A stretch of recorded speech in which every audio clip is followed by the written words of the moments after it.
Hey y'all, it's Leah. I recently moved some of my journals downstairs to some new bookshelves that we had gotten. And as I was doing that, I was going through all of my journals and kind of looking at what I had. And I came across my very first one that I made back in July of 2022. This is when I was scrolling through YouTube and came across Meg Journal's Junk Journal July. And I had heard of junk journaling. I had been a card maker and a scrapbooker for more than 20 years at that point, and I had a ton of stuff, and I was really kind of in a funk and in a rut with making cards. I was doing a lot of like mass makes because I was selling cards at the time, and I hadn't made scrapbooks in a really long time, and so I was looking for something to kind of get out of that funk and just help me be a little more creative. And my mom had mentioned junk journaling and she had started looking into some things. And so when I came across this, I was like, okay, I'm jumping in and I'm going to try it. So, what I used for this is a bunch of envelopes. So, I had done lots of card kits and things over the years, and one of the kits always came with these really pretty decorative envelopes, and I just set them aside for a sometime in the future project. I knew there would be something that I would want to use them for, and when I started putting this journal together, I knew nothing about like making signatures and sewing things in and doing all of that, making covers. I was like, no, I don't know what to do. I know how to do an envelope journal. I had made an envelope scrapbook before. And so I was like, okay, I can do this. So this has been really fun to kind of look through and see uh one, what I actually knew how to do and kind of techniques that I used and didn't even realize that I was using them, but two, how my kind of style has come into focus and what things I still do now, what things I'm like, oh, I can't believe I did that. But I'm super proud of it in looking at it. And so I thought I would do a little flip through for y'all and kind of show you what I did. So my beginning, this is actually not my handwriting, but it looks exactly like my handwriting. I found a font that matched my handwriting, and so I used that for my little title. And you open it up, and I have the prompts for Junk Journal July that Meg had put together. And before I was recording this, I started trying to go through and figure out what corresponded to each of the prompts, and I could find most of them, but then I sort of got into the weeds and I was like, no, because I was going to go through and be like, oh, this was for this and this was for this, and I'll tell you some of them, but some of them, like, I have no idea what that was for. And I obviously had more envelopes and spaces that I needed to fill than I had for prompts. So I do know that this was the reinvent. This was a wooden snowflake little piece, and so I covered it in probably 4 or 5 layers of gold embossing powder and just heat embossed in between, adding each layer on top, and it just ends up with this really smooth finish that I just love. So that was my reinvention. My begin was our little caterpillar. Every day is a new day, and then it was a layered tag, and so I kind of used this. So luckily I had a ton of scrapbooking stuff and lots of 6x6 paper pads and different things, so that's where a lot of this came into play. I had just gotten some of the inks, the oxide inks, and so I played around with that with some stamping and doing that. And I have always loved lace and ribbon, and except on my clothes, as my mom will attest to, I hated that as a kid.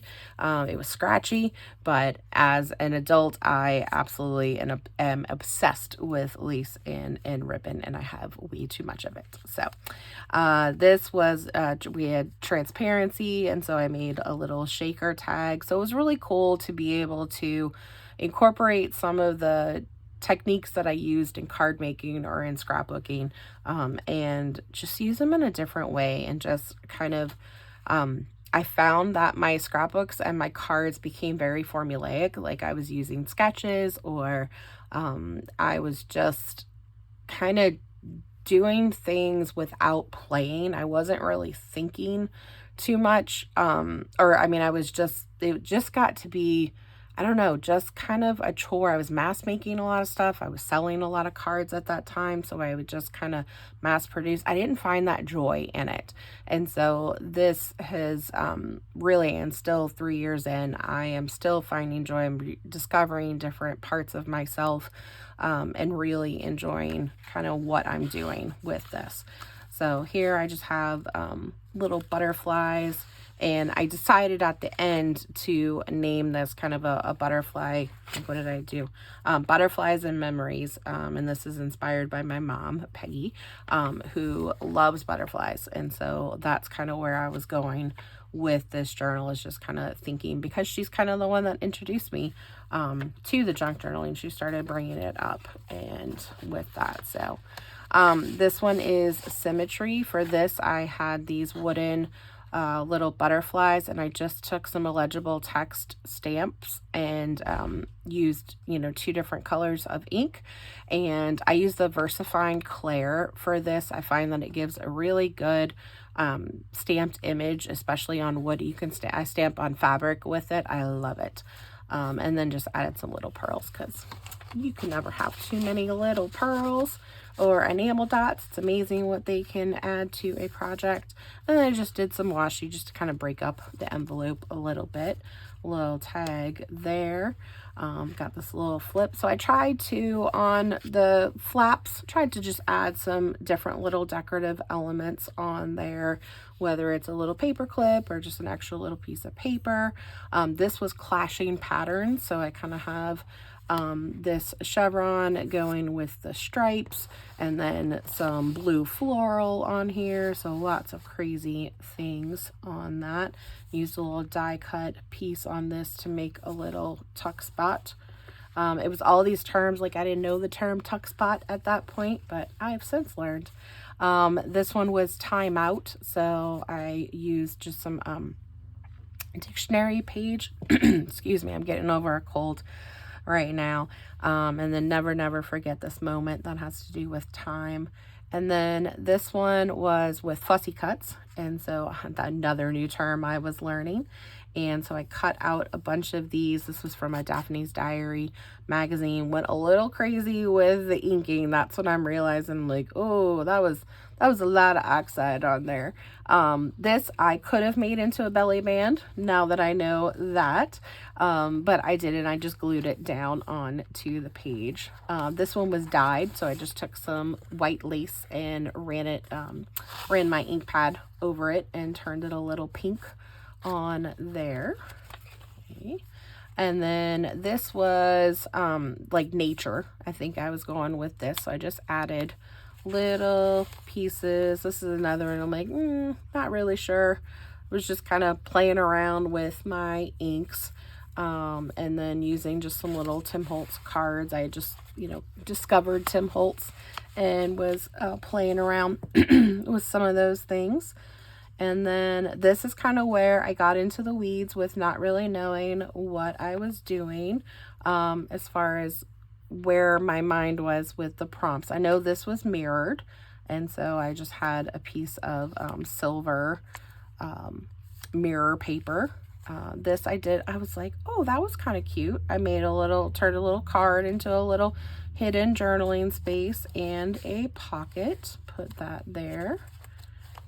And then this is an envelope, so then it's got a little hidden paper clip. My mom and I had done a little tutorial on those, and then just put a little card in that.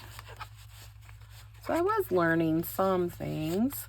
I think this is texture. This is a textured envelope, and then just have all kinds of different laces and little hat pin on there.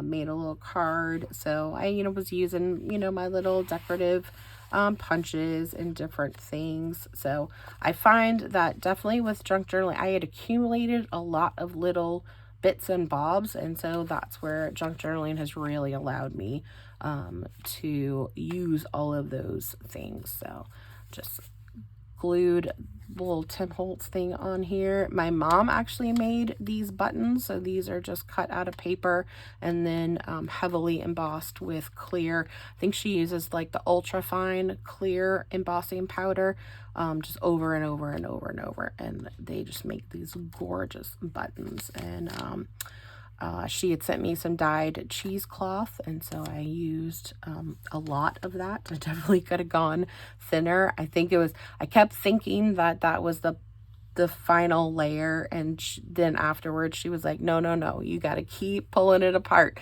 There's really a lot more in there. I was like, oh, okay. So this was a vellum envelope. So I've got this little tag in there. And then just some more cheesecloth. I think here is where I kind of learned where the end was. And then just made a little belly band out of 3 pieces of lace. And then Tim Holtz card, and kind of did a little cluster thing on there. This was black and white. I do know that one. And so just added a lot of Tim Holtz stuff on there. And then this, I thought this was kind of cute. This was a little hidden paper clip, and it's got a little pocket on it. And then I cut out this little bitty quote on there. It says, "You are never too old to set another goal or to dream a new dream." I thought that was sweet. I went a little crazy with the cheesecloth, I'm finding. So that's the back of that little hidden paper clip on there. And then I have no idea. This was like some random collage thing that I did on this. I know this was Memento, which is one of the getting towards the end of the prompts. So this is actually my birth announcement that my mom had. So it's when I was born, and I just thought that was really cute. I had my baby book, and so I pulled that out there, and I was like, oh, that'll be fun for my first journal, to have something really important to me and really meaningful to me. And you could tell I was born in 73 with that bright pink kind of crazy thing going on. And then we've got this one is this was for the Gulf of Mexico. And so I don't remember what that had to do. I don't know. I just put it in there, but I have many fond memories of going to the Gulf. We had some stenciling and then some geometric patterns, and then it was a stripped back, and so that was my strips that I did with some different stenciling. And then we had a favorite quote and farewell, and so that's my last one. So I printed off part of the line from The Sound of Music, which I love. And so it's the "So long, farewell, Avitas, and good night." And so yeah, I'm not going to sing for you, especially with my cold. And so put that on there. And then on the inside, my favorite quote, I made this little pocket, is I love Shakespeare. I'm an English teacher, so though she be but little, she is fierce. It's one of my favorite lines from A Midsummer Night's Dream, which is one of my favorite plays. But I have always identified with that quote, is that, you know, because I'm short, I'm barely 5'2", not even on a good day. But I can be a little feisty. And so, and it also reminds me of my grandma, who was teeny. She was 4'7", 4'6", I think, by the time she passed. And she had so much fierceness and sassiness in her for being a little lady. So yeah, so I think I get a little bit of that from her. So that is my first journal. I hope you enjoyed it. I sure enjoyed kind of going through it and sharing it with y'all. All right, see you next time. Bye.